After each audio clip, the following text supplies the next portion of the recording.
Good evening, everyone. I hope everyone is fine and doing good study. इस video में मैं ops gynae और surgery के बारे में इम्पोर्टेंट इंफॉर्मेशन दूंगा और काफ़ी इम्पोर्टेंट है कि एफएमजी के एग्ज़ाम में इन दोनों सब्जेक्ट का ध्यान रखना बहुत ही ज़रूरी है क्योंकि ये हाई वेटेज वाले सब्जेक्ट हैं और अगर इनको अच्छे से किया जाए तो स्कोर भी अच्छे आ जाते हैं। क्वेश्चन तो टफ रहता है, कभी कभी क्या होता है कि आपको सर्जरी का क्वेश्चन टफ आ जाता है, लेकिन ऑप्स गायनी का ऐसा देखा गया है कि हर बार पेपर में वहीं सेलेक्टेड टॉपिक्स हैं जिससे क्वेश्चन बार बार रिपीट होते हैं। हो सकता है क्वेश्चन का लेवल थोड़ा सा हाई हो सकता है, बट आपको टॉपिक वो लिमिटेड ही है।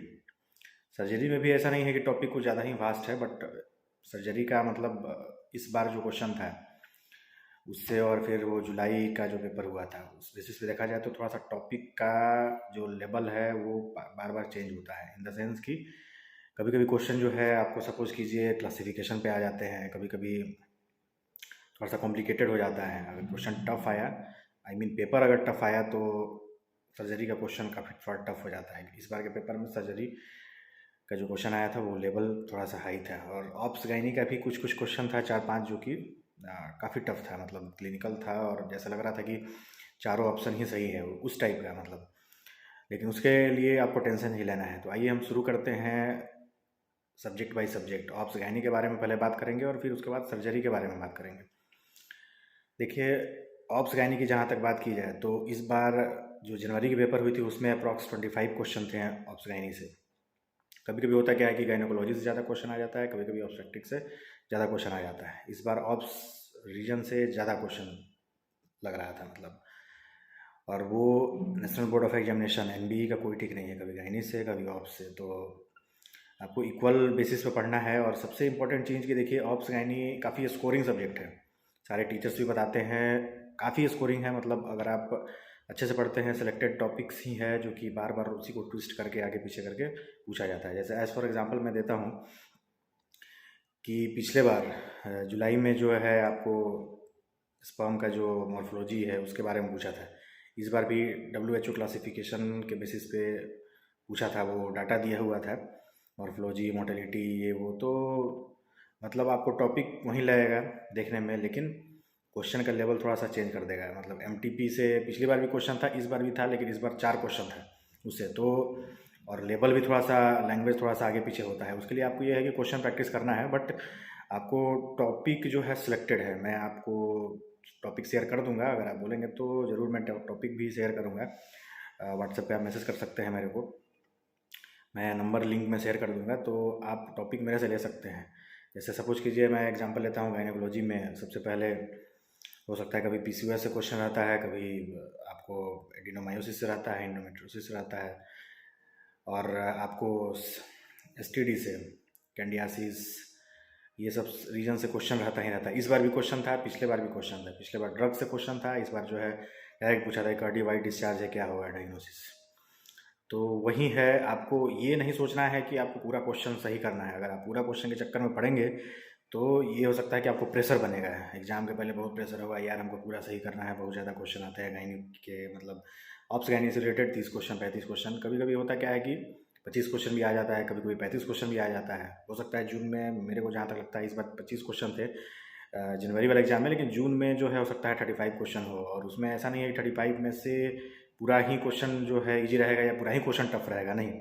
उसमें जो है आपको ऐसा 5 से 7 क्वेश्चन लगेगा कि जो कि टफ है। उसमें भी अगर आप तुक्का लगाते हैं तो हो सकता है कि 5-7 में से 2-3 सही हो जाए। बाकी और जो क्वेश्चन है वो टॉपिक सेम रहता है, मतलब अप्रॉक्स एक टॉपिक प्रेगनेंसी का डायग्नोसिस से कभी क्वेश्चन पूछ दिया, कभी प्लेसेंटा प्रीविया से क्वेश्चन पूछ दिया, एमटीपी से क्वेश्चन रहता ही रहता है। इस बार भी रहेगा, कैंडियासिस उस रीजन से, ट्रैकोमोनासिस से रहेगा ही, लेकिन क्वेश्चन का लेवल हो सकता है कि आपको थोड़ा सा ट्विस्टेड रहे। उसके लिए आपको डीप में पढ़ना जरूरी है। रैपिड से अब काम नहीं चलेगा। जैसे आपको लगता है कि रैपिड से हो जाएगा, तो नहीं। रैपिड अगर आप पढ़ेंगे तो मुश्किल से 15 क्वेश्चन बन जाए, वही बहुत है। और ऑप्स गायनी काफ़ी स्कोरिंग है, अगर आप थोड़ा सा मेन वीडियो से देख लेते हैं तो उससे आपको हेल्पफुल होगा। फिर दूसरी चीज़ ये ध्यान देना है कि आपको कहाँ से पढ़ना है। बहुत सारे मतलब स्टूडेंट कन्फ्यूज होते हैं।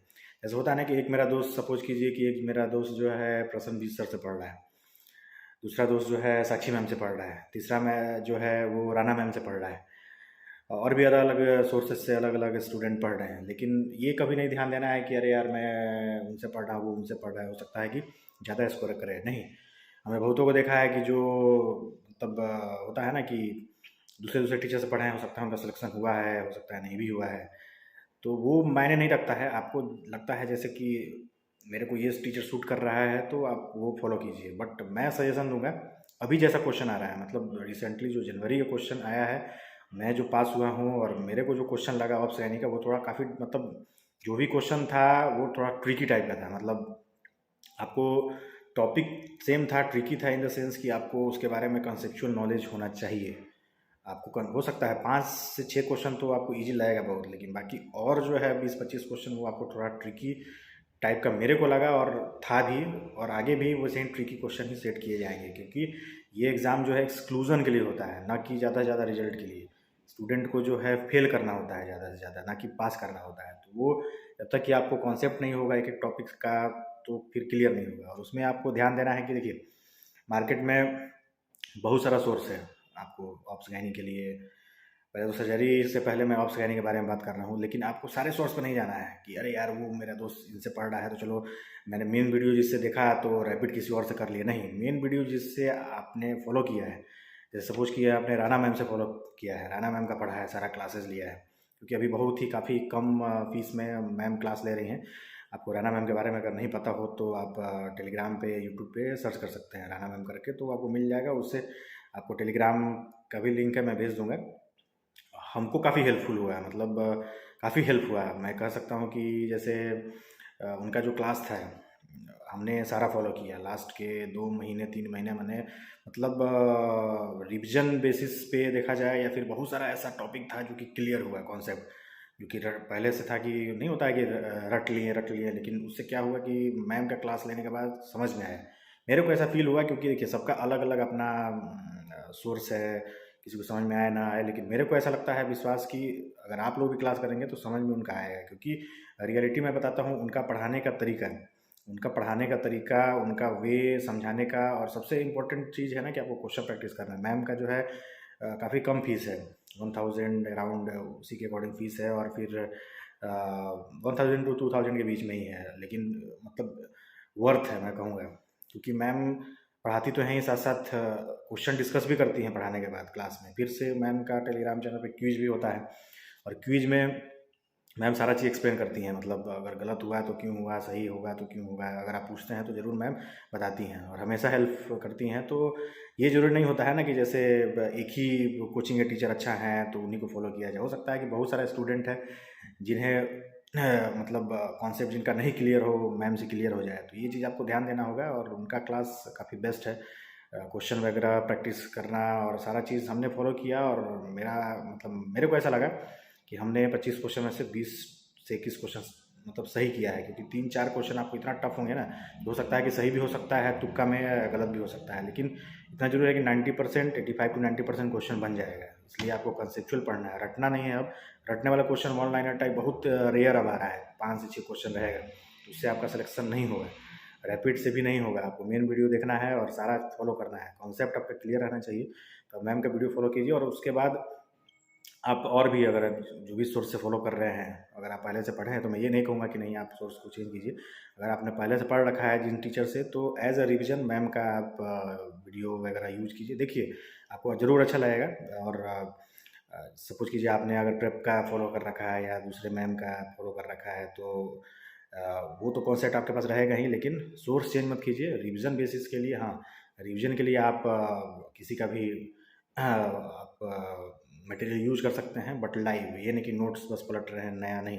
नोट्स आपका वहीं रहना चाहिए, कॉन्सेप्ट आपका वहीं रहना चाहिए। जो चीज़ क्लियर नहीं है आप क्लियर कर सकते हैं दूसरे टीचर से भी, और उसके बाद से आपको जो भी पॉइंट ऐड करना है ऐड कर दीजिए, लेकिन सोर्स मत चेंज कीजिए, नोट्स मत चेंज कीजिए, कॉन्सेप्ट आप क्लियर रखिए, तो आपको बहुत सही रहेगा आपके लिए। और गाइनोकोलॉजी ऑप्स में क्या है ना कि क्वेश्चन प्रैक्टिस कीजिए, क्वेश्चन प्रैक्टिस कीजिएगा तो PYT के बेसिस पे PYQ भी क्लियर होगा, PYT भी आपका क्लियर होगा। और क्वेश्चन प्रैक्टिस कीजिए पढ़ने के बाद, मतलब अगर आपको 5 से 6 दिन लगता है या 7 दिन लगता है, या अगर 1 मंथ भी लगता है तो कोई बात नहीं, आप दूसरा सब्जेक्ट को भी टच में रखिए, लेकिन आप क्वेश्चन प्रैक्टिस कीजिए उसका। और रही बात सर्जरी का, तो सर्जरी काफ़ी कंसेप्चुअल हो सकता है, इजी भी आए, टफ भी आए। तो हमने तो विनीत गुप्ता सर का सर्जरी फॉलो किया था, उसके अलावा कोई भी टीचर का हमने फॉलो नहीं किया था। विनीत गुप्ता सर का काफ़ी कॉन्साइज्ड और बेस्ट है, उनका फॉलो करने का मतलब होता है कि 80 to 85% क्वेश्चन आराम से आपका बन जाए। अगर टफ भी होता है तो सपोज कीजिए इस बार अप्रॉक्स सर्जरी से क्वेश्चन 27 से 30 क्वेश्चन थे, तो उसमें मेरे को ऐसा लगा कि हाँ 22 से 30 क्वेश्चन बनने वाला था। थोड़ा सा टफ रहेगा उससे, क्योंकि आपको क्वेश्चन प्रैक्टिस होना चाहिए। मैं फिर से बोल रहा हूँ कि सर्जरी के लिए भी आपको क्वेश्चन प्रैक्टिस मस्ट है करना। क्वेश्चन प्रैक्टिस कीजिए, उससे आपको आइडिया होगा कि अरे जीसीएस से क्वेश्चन आता है, सॉक से क्वेश्चन आता है। आपको अपेंडिसाइटिस से 2 क्वेश्चन इस बार आया था, हो सकता है कि अगले बार अपेंडिसाइटिस से नहीं, इस बार पेनक्रियाटिस से क्वेश्चन आया था 2 क्वेश्चन, हो सकता है कि अगली बार अपेंडिसाइटिस से क्वेश्चन आ जाए। अगली बार, पिछली बार ब्रेस्ट कैंसर से क्वेश्चन था, इस बार भी था, वो ड्रग बेसिस पे था, तो ब्रेस्ट कैंसर से भी इम्पोर्टेंट है। तो वो आपको क्लियर रखना है कि वो टॉपिक आपको क्लियर हो जाएगा। ऐसा जरूर आपको लगेगा ना, जैसे आप एक बार कॉन्साइज वे में पढ़िएगा ना, तो आपको पता चल जाएगा कि ये टॉपिक से क्वेश्चन आ सकता है। पेनक्रियाटिस से, अपेंडिसाइटिस से क्वेश्चन का लेवल हो सकता है डिफरेंट हो, वो तो आप क्वेश्चन प्रैक्टिस कीजिएगा तो क्लियर होगा। बट आपको पता चल जाएगा पूरा टॉपिक कि यहाँ से क्वेश्चन हर बार आ रहा है। इस बार जो है बर्न से क्वेश्चन नहीं आया था, अगली बार हो सकता है बर्न से क्वेश्चन आ जाए। शॉक से क्वेश्चन इस बार आया था, जीसीएस से नहीं आया था तो अगली बार आ जाए। नहीं, जीसीएस से भी आया था, जीसीएस स्कोर दिया हुआ था और उस बेसिस पे पूछा था कि कौन सा ड्रग यूज करेंगे, तो थोड़ा इंटीग्रेटेड था। बट वो आपको काम आएगा, टॉपिक सब वहीं रहेगा, उससे आपको आइडिया होगा, कॉन्फिडेंस भी बनेगा कि ये क्वेश्चन यहाँ से आ रहा है। कब कि जब आप बहुत ज़्यादा वास्ट पढ़िएगा तब नहीं क्लियर होगा। आप स्मॉल पढ़िए, कॉन्साइज पढ़िए, उससे आपको पता चलेगा कि ये टॉपिक पिछले 5 सालों का इंपॉर्टेंट है। और आपको 5 साल का जो पीवाईटी है वो तो मस्ट है करना है। नीट पीजी का पीवाईक्यू मस्ट है करना है, आईएन सेट का क्वेश्चन मस्ट है करना है, एफएमजी का भी क्वेश्चन आपको मस्ट है करना है। उससे आपको लगेगा ना, आप जब क्वेश्चन सॉल्व कीजिएगा, हमने तो किया था पिछले 5 सालों का, तो उससे पता चल गया था कि सारे एग्जाम में ऑलमोस्ट वही टॉपिक है, बस क्वेश्चन का लेवल थोड़ा एफएमजी का अलग है, पीजी का अलग है, आईएन सेट का अलग है। लेकिन पीजी का क्वेश्चन लोग कहते हैं टफ होता है, लेकिन उससे ज़्यादा टफ, सबसे ज़्यादा टफ क्वेश्चन अब जो है एफएमजी में सेट हो रहा है। एफएमजी का क्वेश्चन सबसे टफ रह रहा है आज के टाइम में। आईएन सेट का भी क्वेश्चन से टफ हो रहा है, बहुत सारा क्वेश्चन देखा जाए, लेवल तो आईएन सेट से भी कम नहीं है। तो ये सब चीज़ों को आपको ध्यान देना होगा। और ऑप्स गाइनिक सर्जरी अप्रॉक्स, अगर आप, मैं आपको विश्वास दिलाता हूँ कि अगर आप सर्जरी में 20 क्वेश्चन सही कर लेते हैं, ऑप्स गाइनिक में भी 20 क्वेश्चन सही कर लेते हैं, तो समझिए कि आपका बेड़ा पार हो जाएगा। I mean you can cross the 150+ marks score. तो वो आपको 20 क्वेश्चन भी हो गया ना, तो वो घबराना नहीं है कि यार ये नहीं याद हो पा रहा है, ये क्लियर नहीं है, वो क्लियर नहीं है। ये सोच के चलना है ना कि चलो 20 क्वेश्चन तो इतना पढ़ लिया है हमने कि 20 क्वेश्चन सही हो जाएगा। कॉन्फिडेंस मस्ट है रखना। कॉन्फिडेंस आप रखेंगे तो क्वेश्चन 20 सही होगा। और ये नहीं सोचना है कि यार सब सही करते हैं। अगर मैं मतलब 20 क्वेश्चन बताया इन द सेंस कि अगर 27-28 क्वेश्चन आता है, तो अगर 35 क्वेश्चन आता है तो आपको मस्ट है कि 25 क्वेश्चन सही करना है। उतना ही मान के चलिए, अगर उतना मान के चलेंगे तो ज़रूर सही होगा। हो सकता है कि तुक्का लग जाए या फिर कुछ और ईजी आ जाए, तो हो सकता है उससे ज़्यादा सही हो जाए, बट मिनिमम 20 से 25 क्वेश्चन आपको सही करना है।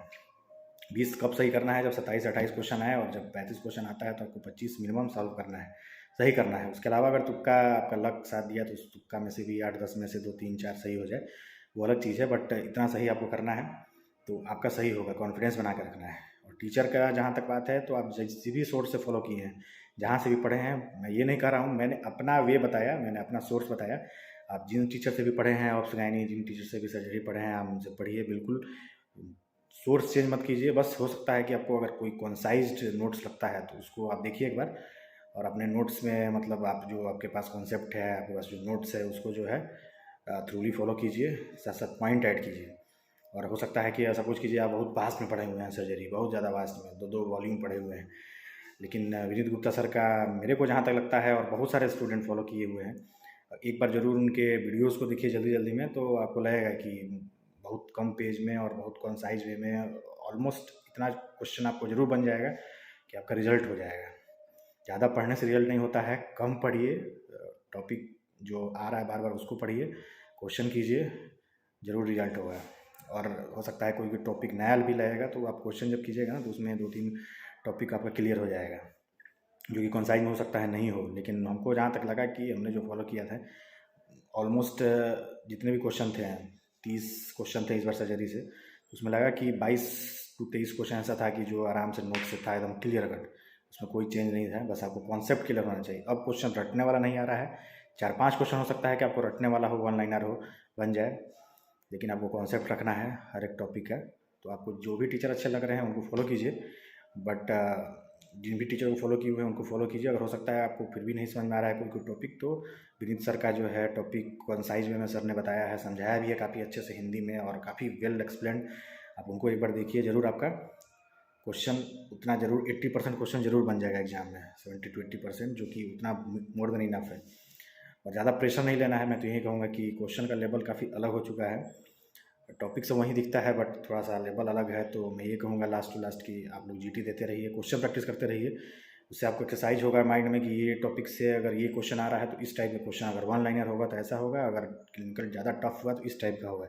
उससे आपको आइडिया लग जाएगा। सपोज कीजिए अगर टॉपिक है शॉक, तो शॉक के बाद जो आप क्वेश्चन कीजिएगा उससे पता चल जाएगा कि अच्छा न्यूरोजेनिक शॉक से है या कार्डियोजेनिक शॉक से है या एनाफिलेक्टिक है। तो आप क्लिनिकल क्वेश्चन कीजिएगा, वन लाइनर कीजिएगा, तो उससे पता चल जाएगा कि क्या क्या जो है इससे क्वेश्चन आ सकता है, तो उससे आपका क्लियर हो जाएगा। सपोज कीजिए पेनक्रियाटिस से इस बार क्वेश्चन था, 2 क्वेश्चन था। एक बार तो पूरा डाटा दे दिया था और पूछा था कि डायग्नोसिस बताइए, और एक में क्या किया था कि डायग्नोसिस बता दिया था और पूछा था कि उसका आप टैक्टिक्स बताइए, मैनेजमेंट कैसे होगा।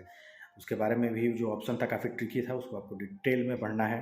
कोई टॉपिक काफ़ी डिटेल में पूछा गया था, तो detail study is a must. और बड़े बड़े जो स्कोरिंग सब्जेक्ट है, बड़े बड़े सब्जेक्टों के लिए आपको डिटेल में पढ़ना जरूरी है। जैसे ऑप्स गाइनी हुआ, पीएसएम हुआ, सर्जरी हुआ, मेडिसिन हुआ। पीएसएम और मेडिसिन का तो हमने वीडियो बना रखा है, बट ये आपको ऑप्स गाइनी और सर्जरी के लिए था कि बस आपको ज़्यादा कुछ चेंज करने की ज़रूरत नहीं है।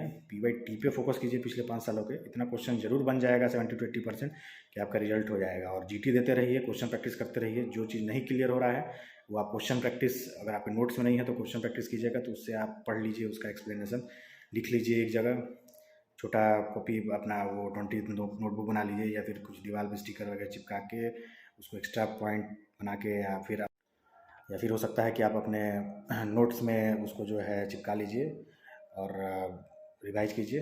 उम्मीद करता हूँ कि आपको ये वीडियो अच्छा लगा होगा। हो सकता है कि किसी भी स्टूडेंट को अगर हेल्प हो जाता है, मैं तो यही कहता हूँ कि अगर 4-5 स्टूडेंट को भी हेल्प हो जाता है, अगर उसका रिजल्ट हो जाता है, तो फिर खुशी की भी ही बात होगी। और उम्मीद करता हूँ कि आपको ये वीडियो अच्छा लगेगा। आप शेयर कीजिए दोस्तों के बीच, हो सकता है किसी को भी हेल्प हो जाए, आपको भी हेल्प हो जाए, आपके दोस्तों को भी हेल्प हो जाए। और मैं यही कहूँगा कि बस जीटी देते रहिए, क्वेश्चन प्रैक्टिस कीजिए। इतना भी क्वेश्चन प्रैक्टिस कीजिएगा ना डेली, 100 से 120 क्वेश्चन, मैंने हर वीडियो में भी बोला है, इसमें भी बोल रहा हूँ कि 100 से 120 क्वेश्चन डेली कीजिए। और ये नहीं कि एक ही सब्जेक्ट का 100-120 क्वेश्चन कर रहे हैं बार, नहीं, मिला के कीजिए, मतलब जैसे मिक्सअप करके, तो सही रहता है। उससे एक्सरसाइज आपका होगा, क्योंकि एग्जाम में ऑप्स गाइनी का एक जगह पूरा क्वेश्चन नहीं होगा, आपका अलग अलग अलग अलग कोई एक बीच में जो है ऑप्स गाइनी दे देगा, फिर अचानक मेडिसिन दे देगा, फिर पीएसएम दे देगा, फिर ईएनटी दे देगा। तो ऐसे करके तो मिक्सअप में कीजिए, अचानक ग्रैंड टेस्ट दीजिए, या पीवाईक्यू भी कर रहे हैं तो मिक्स वाला वो कस्टम मॉड्यूल बना लीजिए, उस टाइप से दीजिए, तो आपको हेल्पफुल होगा। उम्मीद करता हूँ कि आप अच्छे से पढ़ रहे होंगे। कोई भी अगर प्रॉब्लम होती है, कोई भी अगर स्टडी से रिलेटेड हेल्प चाहिए, तो आप बिल्कुल मेरे से पूछिए, मैं आपकी हेल्प करूँगा। Thank you so much. Like कीजिए चैनल को, सब्सक्राइब कीजिए, शेयर कीजिए। Good night.